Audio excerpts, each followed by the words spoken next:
Bienvenidos y bienvenidas a una tertulia literaria más aquí en Letras a Contraluz. Mi nombre es Ana Berta y el día de hoy contamos con la presencia de un invitado de lujo. Él es Joaquín Afín Amezcua. Nació en Ciudad de México el 12 de septiembre de 1991. Licenciado en diseño gráfico, maestro en comunicación para medios virtuales. De los 15 a los 18 años, escribió algunos cuentos y poemas. A los 18 empezó un grupo de escritores amateur llamado Anominis, activo por más de 3 años. Participante del NaNoWriMo desde el 2020, con 4 retos terminados. Tiene cuentos publicados en diversas antologías digitales e impresas. Algunos ejemplos son con Canon Editorial, Editorial Lebrí, Verso Inefable, Rubeo Editorial, así como cuentos en blogs y revistas digitales como Cósmica Fanzine, Revista El Nahual Errante, Revista Aeternum, Revista Clan Cutral y Revista Trinado, entre otras. Cuenta con una novela digital publicada en Lectu titulada Travesías del joven alquimista y una novela impresa, Amistad Nigromante, con Lebrí Editorial. Dedicado a otras artes como la música, el dibujo, el tatuaje, no ha faltado constancia para la escritura. Con H. P. Lovecraft, Stephen King y sobre todo Carlos Ruiz Zafón, entre sus escritores favoritos, aspira a ser un escritor novelista de suspenso y terror.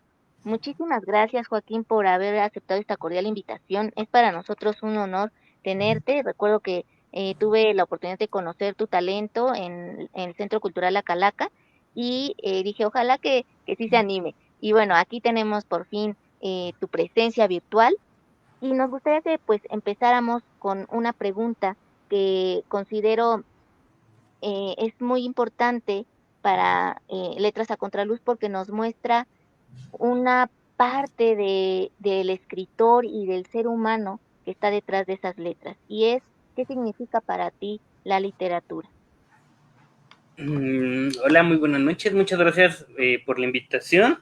Pues sí, siempre es un honor poder platicar. Digo, creo que como artista eh, la expresión es nuestra mayor herramienta, nuestro mayor medio.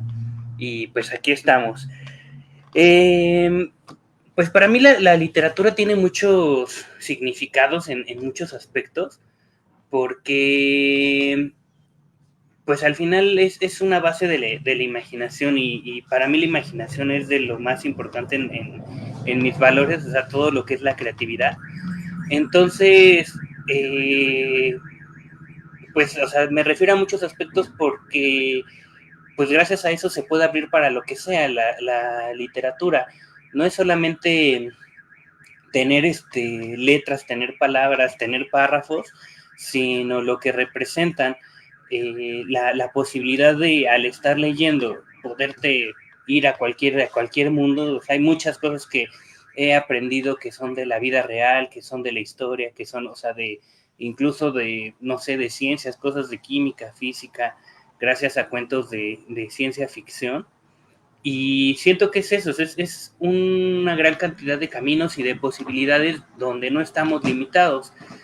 Y obviamente adquiere más valor porque desde que escribo, pues no es solo lo que alguien más me cuente sea ficción o realidad, sino ya también entra pues lo que yo puedo contar y lo que yo puedo aspirar. Entonces muchas veces cuando tengo como alguna idea, alguna inquietud, justamente escribiendo sobre eso, investigando un poco, así sea solo con Wikipedia, pues vamos abriendo. Entonces, pues yo creo que es eso, la literatura es creatividad, es imaginación y por lo tanto pues son muchos caminos. ¿Qué buscas transmitir a tus lectores a través de la narrativa que has creado y cómo podrías definir tu estilo? ¿Qué lo caracteriza? ¿Qué hace que cuando alguien te lee sepa esto es propiamente de Joaquín Amezcua? Eh, yo creo que, o sea, como el autor, muchas veces es difícil de escribir una pregunta así porque pues más bien habría que escuchar qué es lo que dicen los que me han leído, o sea, los que han escrito, porque pues yo más bien, o sea, lo que busco transmitir, o sea, tal cual, creo que todavía soy como escritor una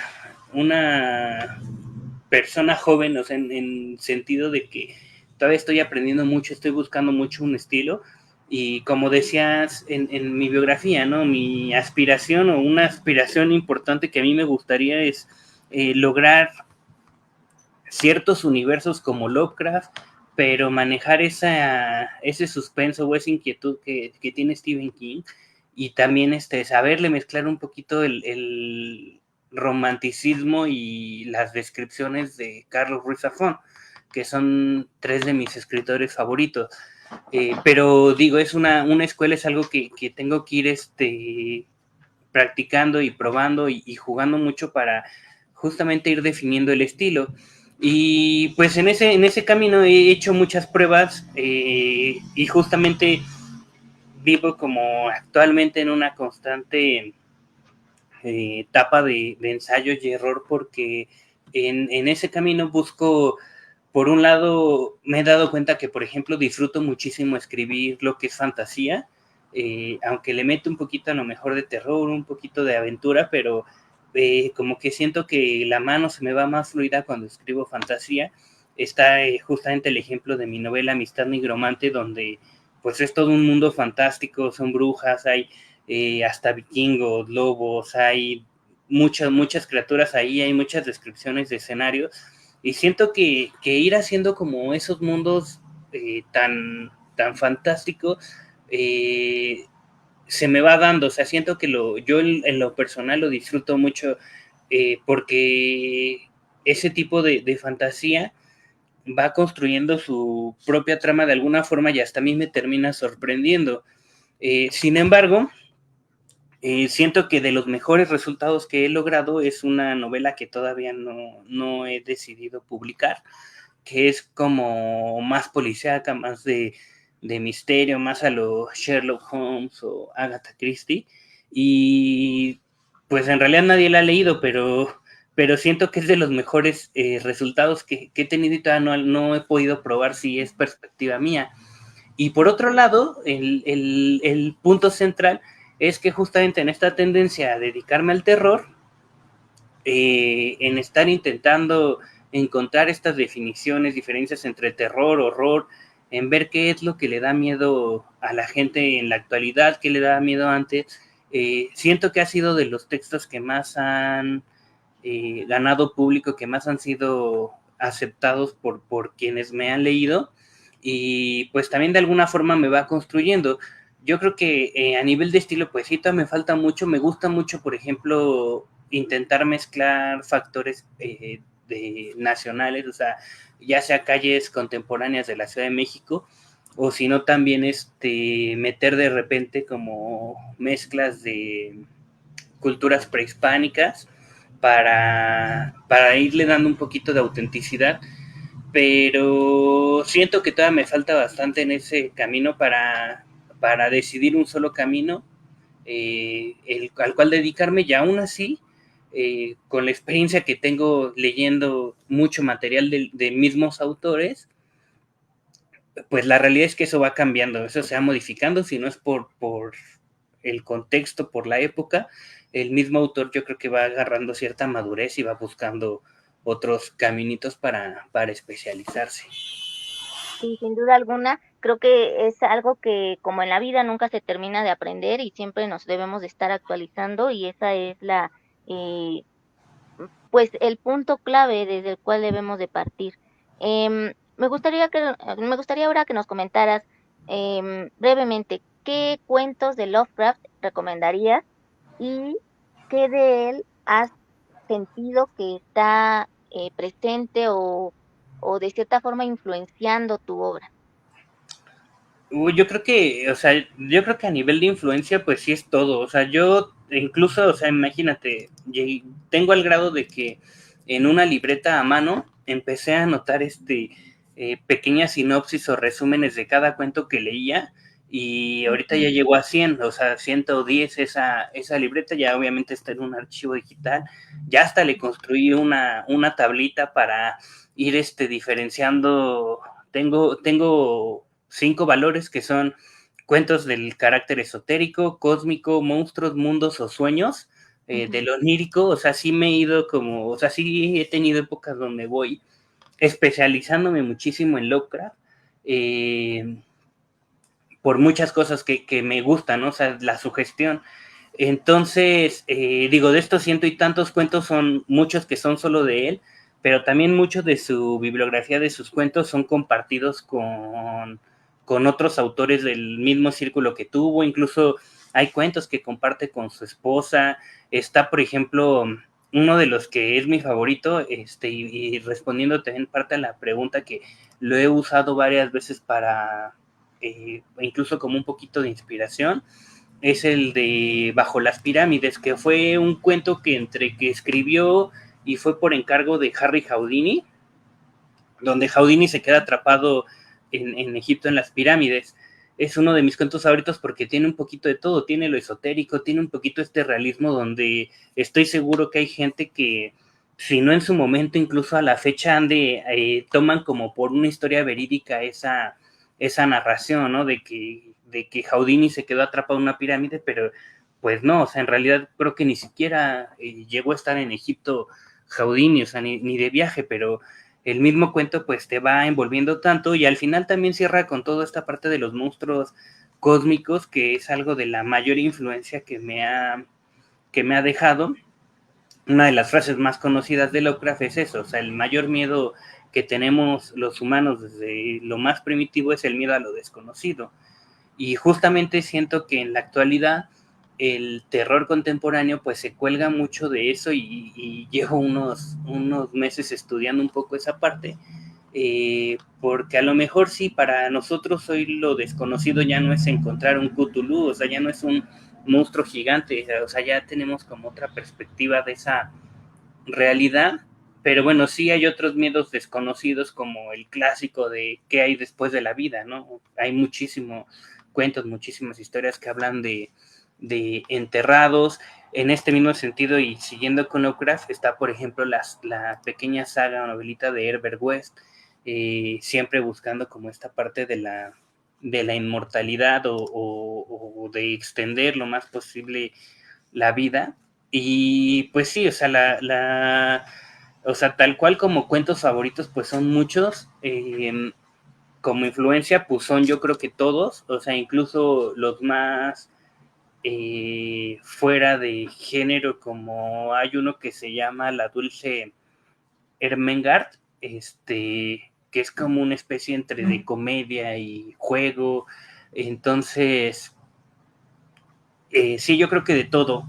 Puedo decir que yo creo que de mis favoritos son todos los que tienen que ver con Randolph Carter, como La llave de plata, y la búsqueda de la desconocida, la onírica búsqueda de la desconocida Kadat. Y justamente por eso, ¿no? Es toda una travesía, toda una aventura de fantasía en un mundo entre sueño y realidad, con monstruos, con pueblitos, viajando en el mar. Es de mis favoritos. ¿Cómo se mezcla la palabra con la realidad? ¿Y por qué hacer uso de la fantasía?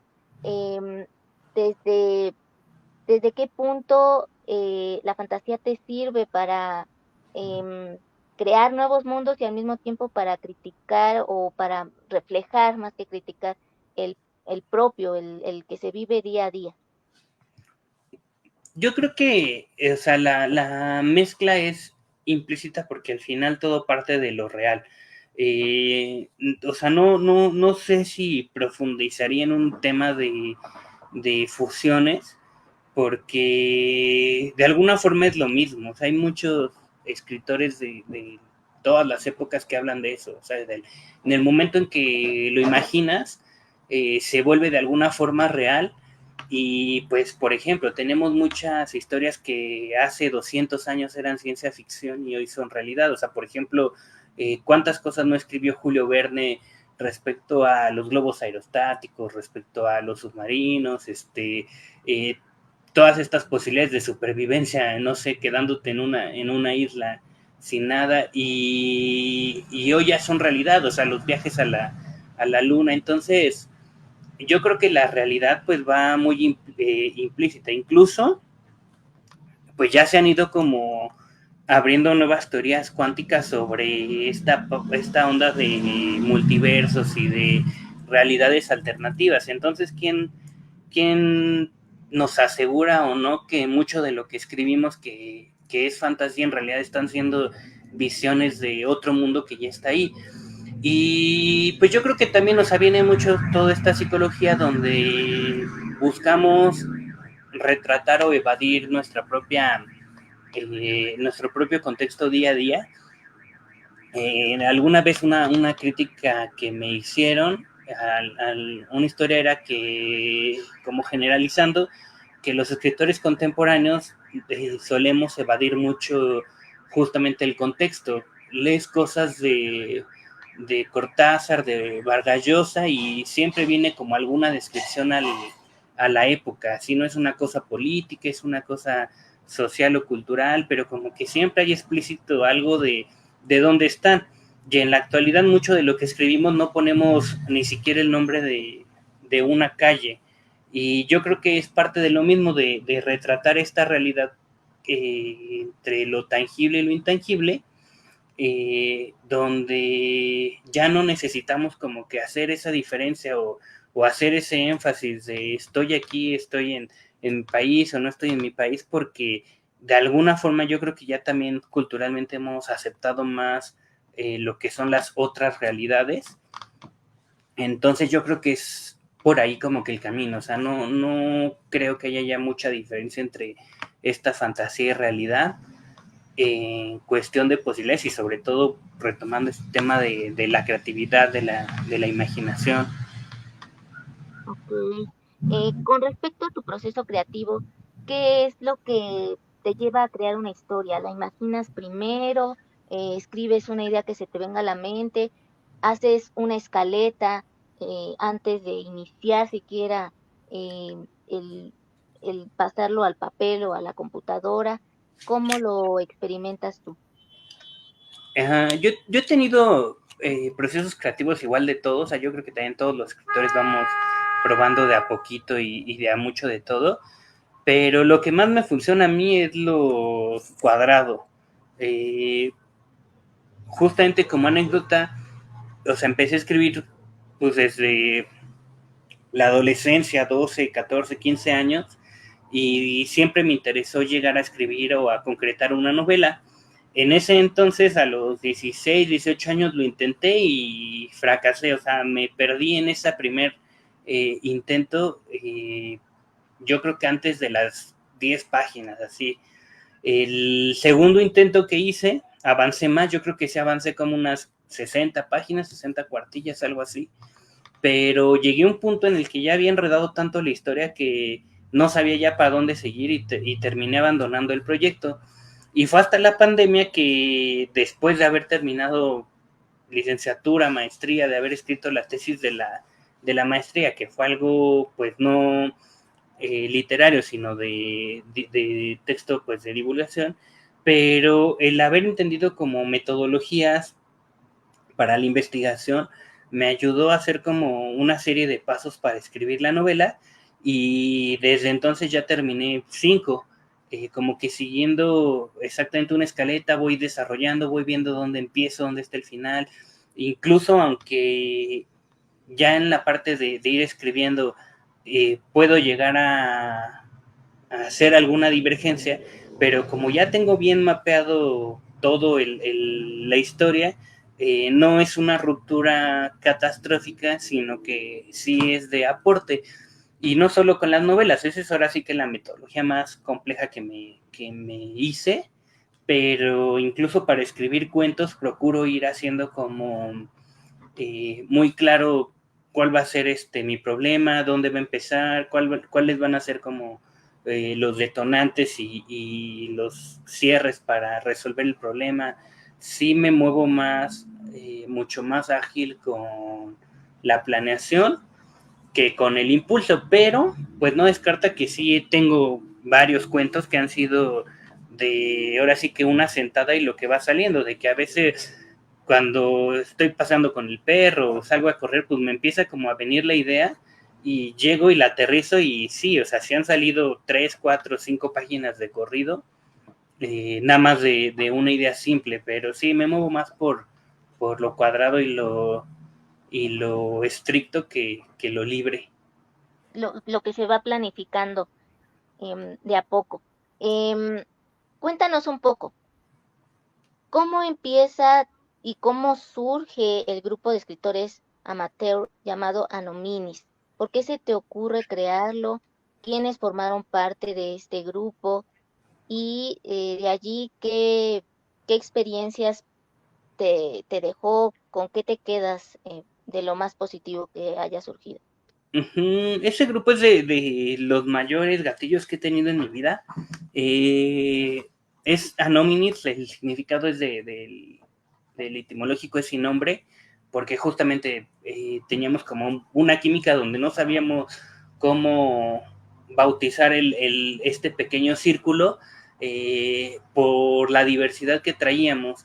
El grupo empieza porque justamente con un profesor que tuve ahora amigo mío en la preparatoria que me daba filosofía, con él nos dejó varios ejercicios de redacción y platicando con él empezamos como a sacar este tema de que nos gustaba a los dos escribir y que quisiéramos como estimular más ese tema de la escritura y pues decidimos juntarnos, ¿no? Para hacer un poquito de taller y empezamos a invitar más personas para darle este complemento al grupo.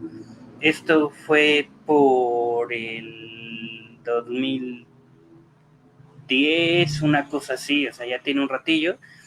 Eh, y al final los miembros que estuvimos, lo curioso o parte de lo importante que alimentó al grupo es que estábamos bastante variados. Teníamos en ese entonces la más joven, estudiaba, empezaba la preparatoria o estaba terminando la secundaria. La siguiente iba igual, o sea, en preparatorio, terminando la preparatoria por ahí. Un amigo y yo estábamos en la universidad, estaba este profesor que, bueno, él ya estaba graduado, trabajando, pero todavía no cumplía yo creo que ni los 30, estaba igual por los 20 y tanto. Y el otro que también estuvo fue cuando lo fundamos era mi tío, que pues él ya nos llevaba como ahora sí que del más grande después ya le llevaba otros 15, 20 años, ¿no? Y también como que nuestros giros eran muy diferentes, de tener al filósofo, el economista, uno el de sistemas, secundaria, preparatoria, diseño. Entonces, lo que teníamos en común todos era esta necesidad de querer escribir, pero no saber por dónde empezar. Y justamente gracias a ese taller, al principio nos juntábamos cada semana, entonces simplemente por pura práctica, eso también muchos escritores lo dicen, Stephen King en su libro Mientras escribo, o sea, habla de eso, ¿no? O sea, ¿quieres escribir? Pues escribe, es como la base, o sea, muchas veces preguntan eso, ¿no? De cómo le haces, pues hay que escribir, o sea, son dos cosas, leer y escribir, pero pues sobre todo, si quieres escribir, pues ponte a intentarlo, nada de creer en la hoja en blanco, ¿no? Y entonces, de tanto escribir, la verdad es que mejoramos muchísimo todos, porque pues nos íbamos poniendo como pequeñas tareas para explorar figuras retóricas, para explorar géneros literarios, y entonces, pues bueno, con la crítica, con la práctica, con muchas cosas, o sea, durante esos 3 años, porque ya los últimos meses fue como más apagado, las reuniones por lo mismo de las prioridades de que todos empezamos a tener como cambios en nuestra vida importante, pero pues sí, la verdad fueron 3 años que me alimentaron y si lo incluyo o procuro incluirlo en mi biografía es porque sin ese grupo, o sea, no hubiera seguido estimulando durante tantos años esa parte de la redacción y yo creo que no hubiera crecido a lo que soy ahora porque no hubiera tenido esa práctica. Entonces ya para cuando hubiera empezado a lo mejor ya no hubiera tenido ese impulso, esos muchos ejercicios que hicimos, esa crítica que la verdad sí me hizo crecer. Y pues bueno, o sea, en la actualidad que de repente igual entro a algunos talleres, sigo viendo lo mismo, o sea, yo creo que todos los escritores deberían probar eso, no es solo conseguirte lectores beta, sino tú mismo poder autoexplorarte, digo, espacios como donde nos conocimos, que organiza Daniel, donde podemos, aunque sea entre colegas, o sea, entre escritores, exponer un poco nuestro trabajo, yo creo que sí nos da mucho crecimiento personal, porque no es lo mismo estar arriba, estar abajo y pues sobre todo estar compartiendo nuestros textos en voz, a confiar en que porque fue publicado en algún blog hay gente leyéndolo. Ujú.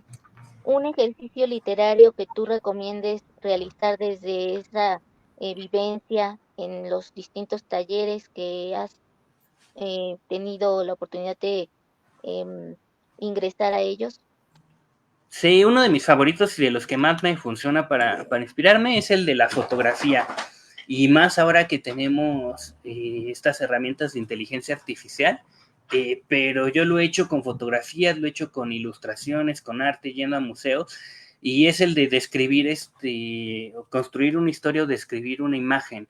O sea, no sé, por ejemplo, uno de los cuentos que tengo en una de las revistas digitales, que es en la de Albores Caipel, en el número 5, agarré una ilustración de Leonora Carrington y basado en esa ilustración construí pues todo el cuento, toda la historia. Entonces, si alguien interesado en escribir va empezando, ayuda nada más ir describiendo la imagen, o sea, puede ser cualquier fotografía, cualquier ilustración, puede ser tan simple o tan compleja la imagen como quieran, pero es un ejercicio muy útil, o sea, si sea una imagen, una ilustración de arte contemporáneo, que sean manchas de colores, el ir describiendo esas texturas ya nos va dando como apertura a la mano, porque una cosa conecta con la otra. Entonces a lo mejor empezamos diciendo de hay una mancha roja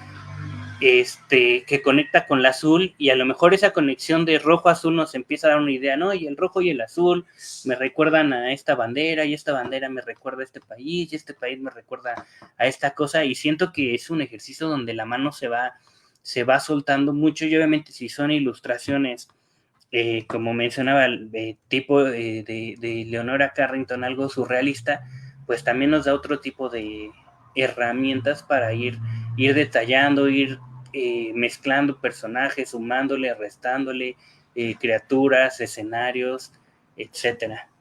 Imágenes que detonen algo en la imaginación y en la sensibilidad del escritor. Con respecto a las portadas de tus libros, ¿tú las has llevado a cabo? ¿Ha sido alguien más? ¿Y qué representa en el caso eh, de Amistad Nigromante la imagen que se seleccionó?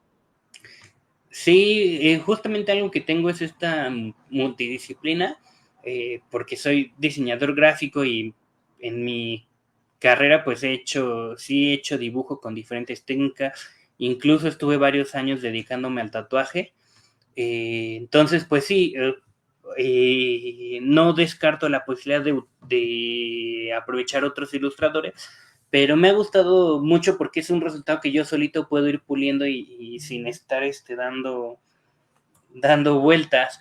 Entonces, por ejemplo, la de Amistad Nigromante, la portada, pues bueno, si es mía, es una mezcla entre tradicional y digital, donde primero hice el dibujo con acuarela, que trae varios de los elementos que se mencionan en la portada, que bueno, aprovechando que lo tengo aquí, todo lo que está aquí al centro de este círculo es una ilustración hecha con acuarelas, que ya después le hice retoque digital. Tiene un libro que es importante para la trama, que es El secreto de un nigromante. Tiene un portal que es por donde las protagonistas viajan a otra dimensión. Tiene velas, flores, elementos que utilizan para un ritual. Y justamente la noción que quiero dar con esto es mucho este enfoque de pues la fantasía y la brujería un poquito. Entonces pues tiene como especie de círculo de poder o de ritual con caracteres que pues traen igual como hay un mensaje secreto, por decirlo de alguna forma. La textura negra es igual una textura simple, pero que busca transmitir esta parte de la nigromancia, de que es magia oscura, magia tabú. La tipografía acá arriba igual le metí dos elementitos que van significando un poquito esto del alfa y el omega, del principio y el final. Entonces, por ejemplo, en el caso de esta portada, pues sí, o sea, lo que buscaba era transmitir un poquito suspenso o esta intención, sí, un poquito de terror, pero más de lo oculto, de lo esotérico. Ok. ¿Nos puedes leer un fragmento de que ya habías elegido tú para compartirnos en esta entrevista? Sí, claro. Gracias. Les voy a leer uno de los primeros capítulos, que además tiene como un guiño a Carlos Ruiz Zafón, que tiene su saga del cementerio de los libros olvidados. El capítulo se llama Biblioteca Enigmática Abandonada, que por sus siglas significa Bea, y Bea o Beatriz es uno de los personajes principales de la saga del cementerio, de los libros olvidados. Entonces, bueno, de ahí viene como esto, que creo que no había mencionado antes a nadie, entonces, exclusiva. Y el capítulo dice: al amanecer, con presumidas ojeras e innecesaria explicación de ellas a mi familia, siendo una pijamada, Arantxa y yo nos volvimos a sentar frente al libro después del desayuno. De momento no teníamos muchas conclusiones, menos una guía de cómo interpretar lo que decía cada hoja. Así que lo primero que teníamos que hacer era tener un detalle de lo que involucra la nigromancia, así como una buena traducción de estas páginas. Teníamos el lugar perfecto donde encontrar información de nuestro gusto, pero no podíamos ir solas. Afortunadamente, mi hermano mayor, mi principal inductor o padrino del mundo oculto, no rechazaría la excusa de visitar la biblioteca enigmática abandonada. Como lo esperábamos, aceptó llevarnos. La biblioteca, aunque su nombre es muy extravagante, no está abandonada ni descuidada. Es un pequeño inmueble del centro de la ciudad que tiene muchas historias, tantas como rumores de los cuales se enorgullece. Desde estar construida sobre un cementerio a estar construida sobre un templo que era Puerta al Mictlán, historias donde su origen habla de la conexión con una biblioteca olvidada de Barcelona, que un pasillo de estos estantes podría transportarte allá si lo encuentras, o simplemente que un recolector de libros abandonados los fue acumulando ahí, hasta que el gobierno decidió tomar el edificio y aprovecharlo como presunción de cultura para los votos políticos. Sin embargo, nunca hemos tenido una experiencia sobrenatural en ese lugar, solo la introspectiva fantasía individual y secreta. Lo seguro es que la mayoría de libros que toman hogar en ese sitio tienen relación con temas de ocultismo. Son libros que muchos tachan de herejía o son temas poco comerciales, catalogados de fantasía y folclore. También es un hecho que hemos leído algunos libros de brujería, casi puras biografías o cuentos que esconden algo de verdad, pero no nos han acercado a nuestro sueño como el secreto un nigromante. Al llegar a la Bea, mi hermano tomó su camino al último piso de los 3 del lugar. El plan entre nosotras era que Arantxa buscaría 2 o 3 tomos importantes sobre la nigromancia, origen, definiciones, expositores y acusadores, lo que pudiera. Por mi parte me encargaría de encontrar un buen diccionario de latín, un libro que fuera útil para traducir, de ser posible, algo que nos diera información de los otros idiomas de nuestro libro, haciendo uso de fotos que tomé de algunas páginas. No tuvimos mucho problema con encontrar lo que estábamos buscando, ya que somos expertas en investigaciones escolares, en reportes, en bibliotecas. Todo sumado a la clásica competencia, ¿quién cumpliría mejor y más rápido el objetivo? Era vital, ya que no teníamos muchas posibilidades de volver a la biblioteca pronto, más que a regresar los libros prestados en 15 días. Para entonces debíamos tener todo lo necesario para entender en qué nos queríamos meter y cómo hacerlo. Esa noche nos despedimos con un nuevo reto y algunos libros para estudiar. En la escuela nos vimos, pero ninguna comentó sus avances. Tenía demasiado que quería contarle a mi amiga, ya que me quedé el libro para traducirlo, pero mantuve el silencio. Pasó el fin de semana y otra semana más de estudios antes de vernos para presentar el resultado. Tan emocionante, ya con todo el material entregado en la Bea. Como si las tareas escolares no fueran suficientes para el último año de secundaria, Ese par de semanas dediqué mucho tiempo al secreto nigromante. Las páginas en latín fueron fáciles de traducir, pero de eso a interpretar era diferente.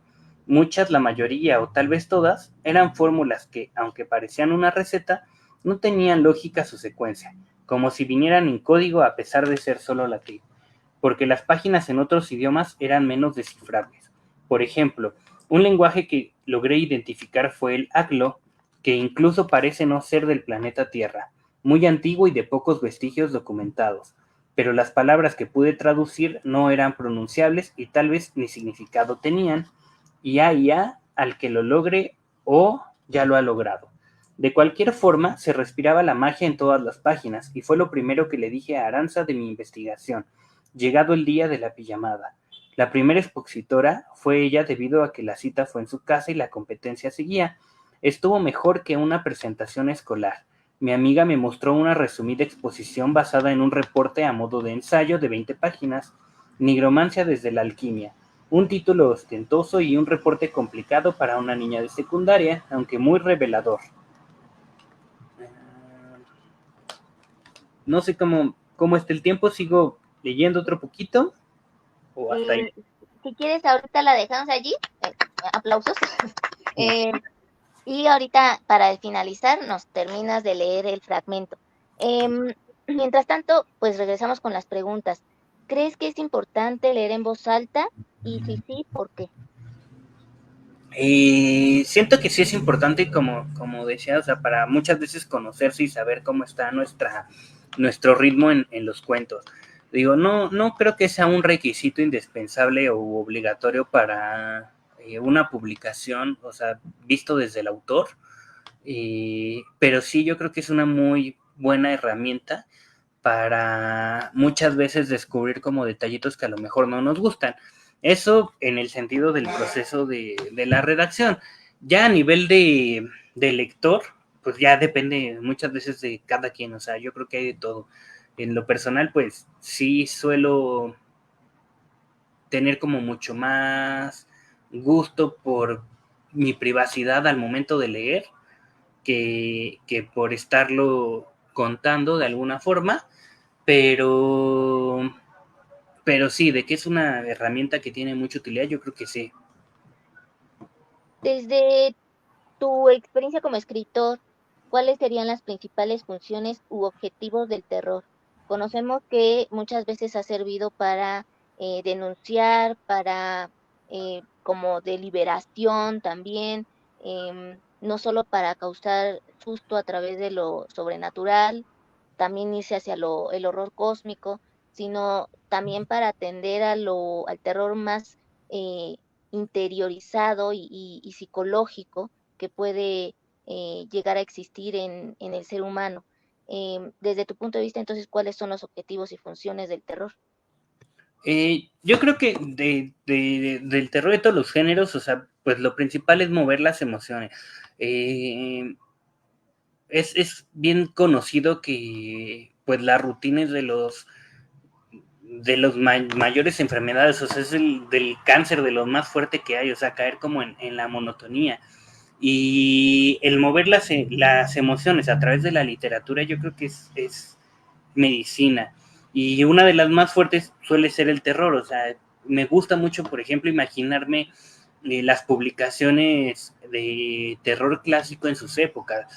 Hoy a lo mejor no vemos tan terrorífico a Frankenstein, incluso lo romantizamos, pero sí hay testimonios escritos, ¿no? De lo que la gente sentía al imaginarse al monstruo.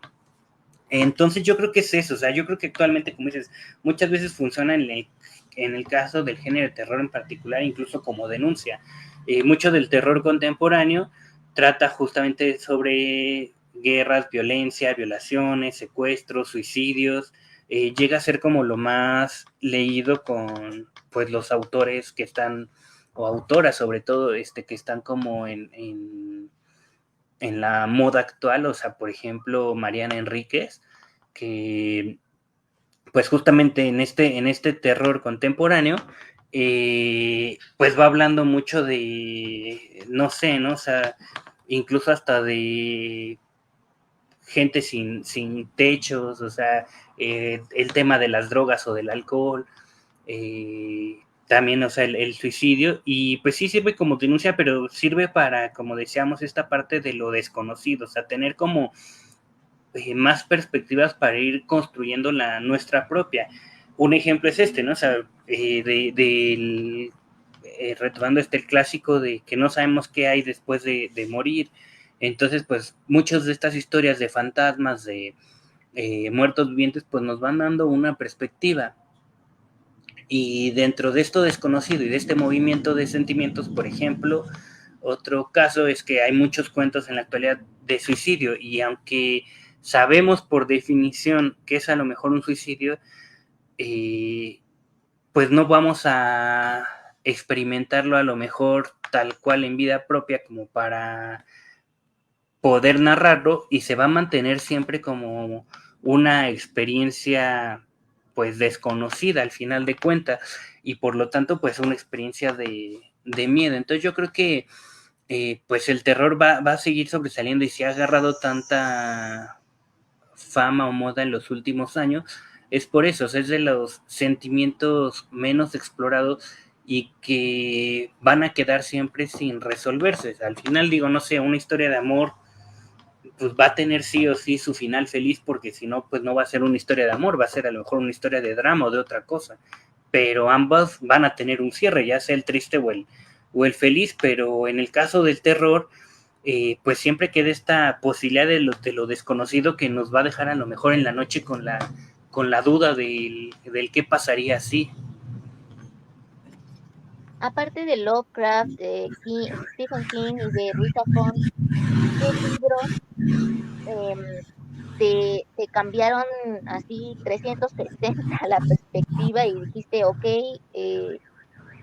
hay un antes y un después de este libro? Sí, son muchos. O sea, en general me gusta leer versátil. Por ejemplo, bueno, pues, junté la colección de aventuras que estuvo saliendo en puestos de periódico, donde pues la mayoría son autores clásicos y la mayoría son europeos. Eh, y entonces, por ejemplo, o sea, sí hay de todo, o sea, decía hace rato, ¿no? O sea, obviamente escritores como Julio Verne, he leído muchísimos de sus novelas, y pues sí me hace, o sea, me da un enfoque, porque decía esto, ¿no? O sea, me hace creer mucho de lo que escribe de esta parte de ciencia ficción, porque yo no soy experto en temas de física, química y, y todas esas ciencias. Entonces, de biología, por ejemplo, escritores como Louis Robert Stevenson también, o sea, todas sus novelas de aventura, de piratas, de mar, me transportan muchísimo, o sea, sí me han gustado demasiado, y aunque no es tal cual el género de terror, sí me deja como bastante inspirado. Escritores como Mark Twain también, o sea, algo tan a lo mejor que muchas veces es catalogado como infantil, como las historias de Oliver Twist, de Tom Sawyer, perdón, y de Huckleberry Finn, o sea, pues también, o sea, hay hasta ciencia ficción donde una de esas se van volando hasta Egipto. No es como lo clásico que se conoce de Tom Sawyer, de un niño travieso, sino hay más allá. Y más recientemente, por ejemplo, hace no mucho terminé de leer la saga bueno, como un par de años, la saga de Philip Pullman de Dark Material, que se compone con la brújula dorada, la daga y el catalejo lacado, y tiene una sátira social, política y sobre todo religiosa muy fuerte, que me hizo ver también otro tipo de perspectiva donde normalmente no me concentro. Entonces, por ejemplo, sí me gusta de todo. La saga de tinta de Cornelia Funk también ha sido, yo creo que de mis mayores influencias, por ejemplo, para Amistad Nigromante. Yo creo que mucha de esa aventura está plasmada en Amistad Nigromante, y lo mismo que la saga de Los secretos del inmortal Nicolás Flamel, de Michael Phillips, también me gustó muchísimo. O sea, tiene una mezcla gigante de historia, de mitos, de dioses, también muy, muy recomendada. Son 6 libros, de también fantasía, que también yo creo que me cambiaron mucho. Ok, ok. Ahora pasando a otra faceta de ti, la música. ¿Cómo es que llegas a esta bella arte y qué es, en qué te enfocas de la música? ¿A componer, el solfeo, algún instrumento musical en específico? Eh, no, o sea, normalmente era es más como justamente irme por el camino libre. Yo igual, o sea, también desde los 15 años, o sea, lo que me ha motivado siempre ha sido la creatividad y por eso la, o sea, pues las artes han sido como el medio de expresión. Ha sido pues sí el dibujo, ha sido la escritura y sí desde la adolescencia también la música, o sea, empezando con la guitarra acústica, después probando un poco con la guitarra eléctrica, hasta concentrarme más en el bajo. Algo que, por ejemplo, me gustaba mucho hacer con el bajo era ir generando como sonidos, pues no basados en acordes, que de hecho todo lo que sé de música ha sido pues de puros videitos, nunca he tomado clases formales de música y pues tal cual no tengo como ese conocimiento de definir acordes, de identificar notas musicales, pero, pero sí me ha ayudado mucho en ese tema de expresión. Sí he escrito algunas canciones, sobre todo con la guitarra acústica, que ya tiene un buen rato que no me dedico a eso porque me he estado enfocando mucho más a la escritura, entonces he dejado de lado un poco la ilustración y la música, pero el conector sigue siendo eso, o sea, lo que me gusta es buscar formas de explotar la creatividad. En ese mismo camino fue que por eso decidí estudiar diseño gráfico, para poder aplicar la creatividad a la vida profesional, y en ese mismo sentido pues procuro que sea uno de los pilares que vayan moviendo mis decisiones, el ir buscando nuevas formas de expresión o aprovechar las que ya existen y pues sí, bueno, en el caso de la música he estado en 2, 3 bandas, pero nada serio. Mm. No ha Regre- habido tanto. por ahora. Sí. Regresando a la escritura, em, ¿cuál fue tu primera publicación? ¿Te acuerdas? ¿Qué sentiste cuando viste por primera vez algo de tu autoría publicado? ¿Fue en una revista? ¿Fue un libro? Em, yo creo que la primera vez que sentí un poco más de emoción fue con una antología de cuentos, que fue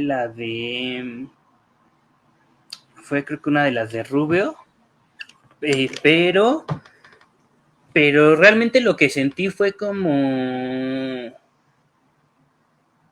vacío, fue como una necesidad de más. O sea, siempre creí que exacto iba a ser como más emocionante ver mi nombre en un material impreso, pero no, lo que hizo fue como Avivar estimularme la llama.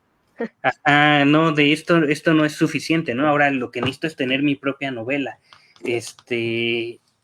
Y cuando tuve Amistad Nigromante en mis manos, pues sí, o sea, me quedé sin voz y de hecho, bueno, eso está hasta probado, está en una entrevista que me hizo Juan Carlos para su canal en la página de Lebri, Ujú.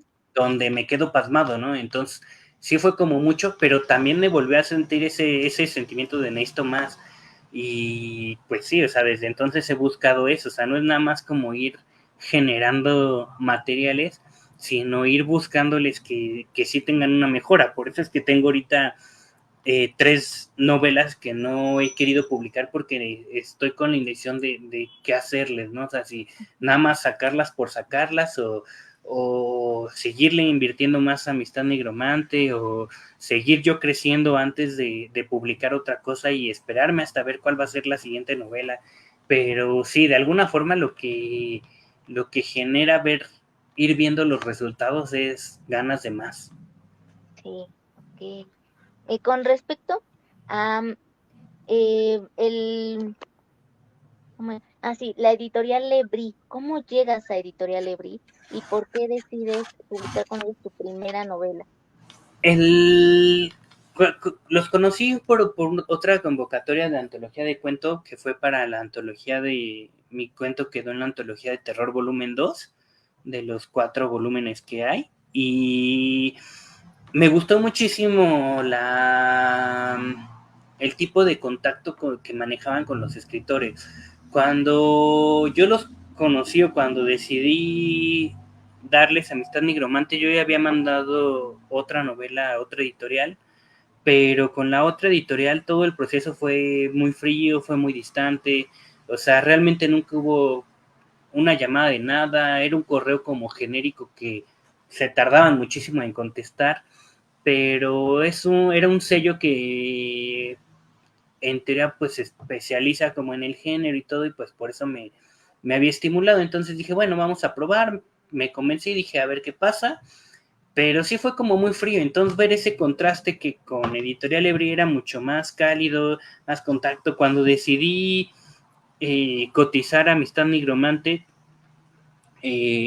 Juan Carlos y Ani, que son los directores de la editorial, me llamaron por teléfono y me explicaron cómo funcionaba su lógica de negocio y me explicaron los tiempos y fue mucho, o sea, mucha la diferencia de una editorial a otra y del contacto. Entonces fue por eso que a pesar de que yo en ese momento ya tenía invertido en un proyecto para una novela con la otra editorial, pues decidí lanzar las dos al mismo tiempo para pues para aprovechar esa experiencia y ese contacto con Editorial Lebrí. Y pues bueno, desde entonces no se ha perdido esa vibra que transmiten en la editorial, ese contacto con los escritores, con las antologías, no tienen como el sentimiento o la perspectiva de que todo sea negocio como funciona con muchas otras editoriales, sino que sí tienen un poco más de preocupación con los escritores y con el material y este romanticismo de ver las publicaciones como nuestros hijos. Entonces, siento que es como un diferenciador bastante importante para elegir y como ellos mismos lo dicen, ¿no? Al final también es un escalón para ir conociendo, ir familiarizándose con el medio, porque pues bueno, ellos, igual que uno como escritor, pues la intención es llegar a editoriales grandes, editoriales internacionales, pero pues por algún lado tenemos que empezar y obviamente las editoriales internacionales no nos van a dejar empezar como escritores noveles y pues en algún lado tenemos que dar el primer paso y yo creo que Lebrí es una buena opción para eso. Ya para finalizar, Joaquín, em, compártenos el fragmento que tenías eh, delimitado y tus redes sociales. Sí, me pueden encontrar en Facebook e Instagram como JSim Amezcua. Publico bastante seguido frases de autores, frases de mis cuentos que han sido publicados. De repente algunos jueguitos, algunas otras cosas como, no sé, hace poco publiqué una imagen que construí con AI de Lovecraft para encontrar las diferencias. Entonces, bueno, pasen a dar likes. Claro que sí. Y les acabo de leer el capítulo entonces. Ah, se me, este no es.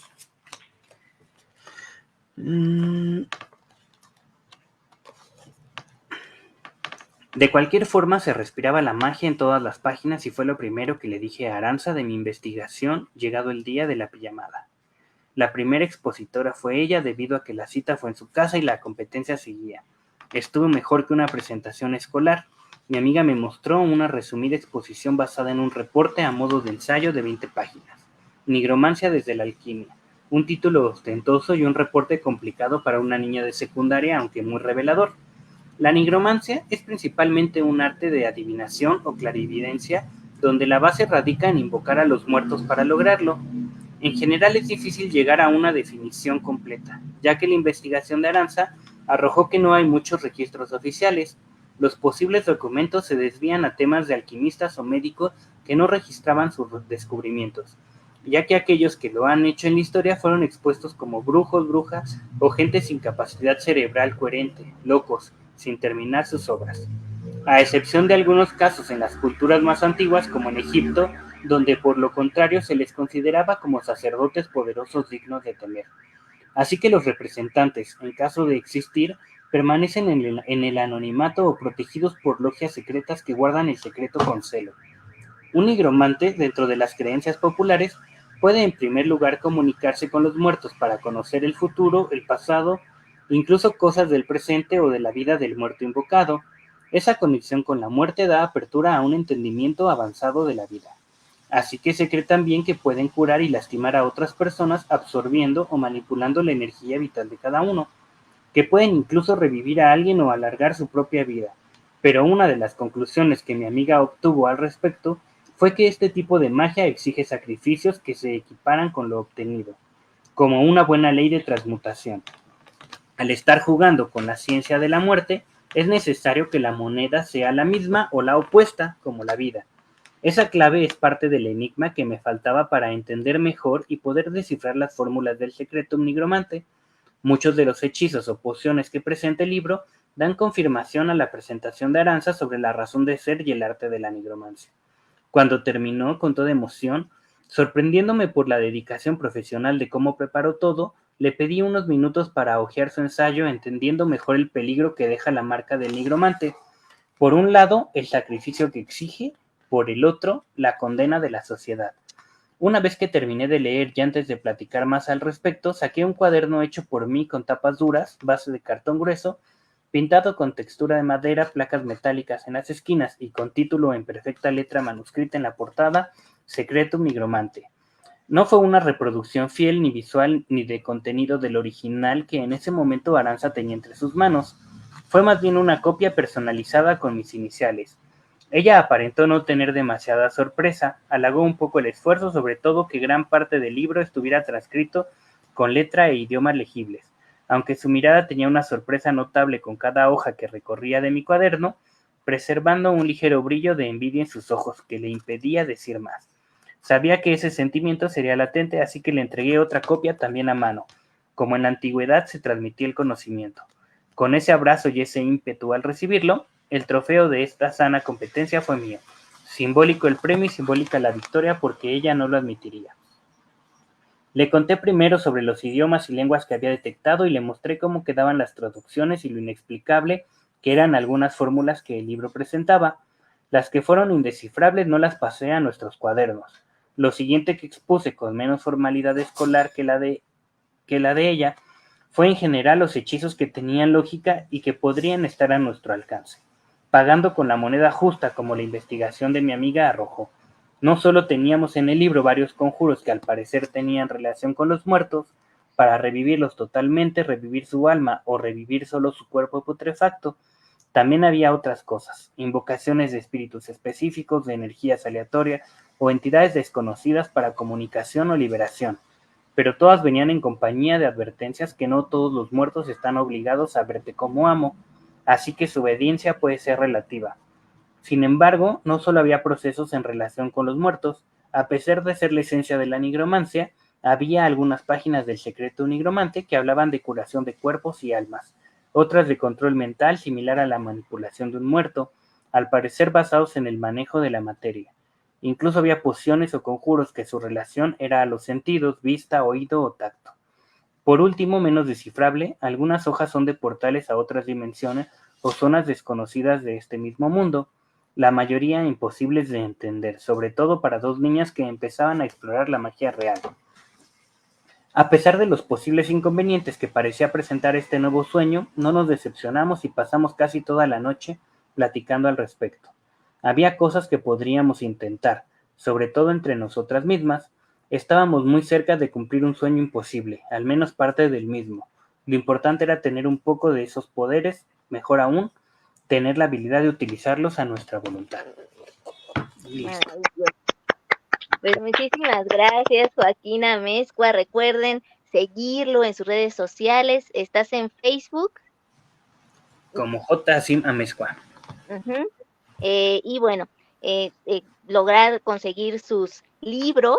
¿En dónde los pueden encontrar, Joaquín? ¿Están en físico? ¿Los deben de comprar de manera digital? Sí, en el caso de Amistad Nigromante, pueden mandarme un mensaje por el Messenger del Facebook.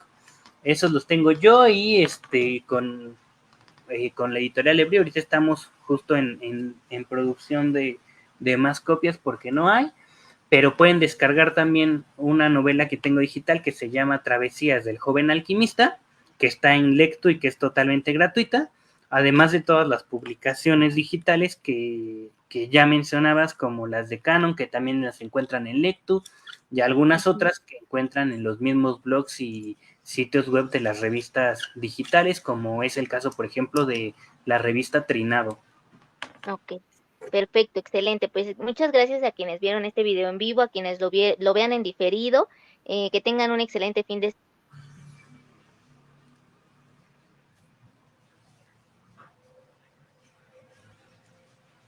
felicidades. Muchas gracias. Gracias por la invitación. No, muchas gracias a ti por aceptar. Ya después te paso el enlace para que también lo tengas desde el canal de YouTube. Sí, sí, sí, claro, para compartirlo. Sí, bueno, hasta la próxima. Bye. Bye.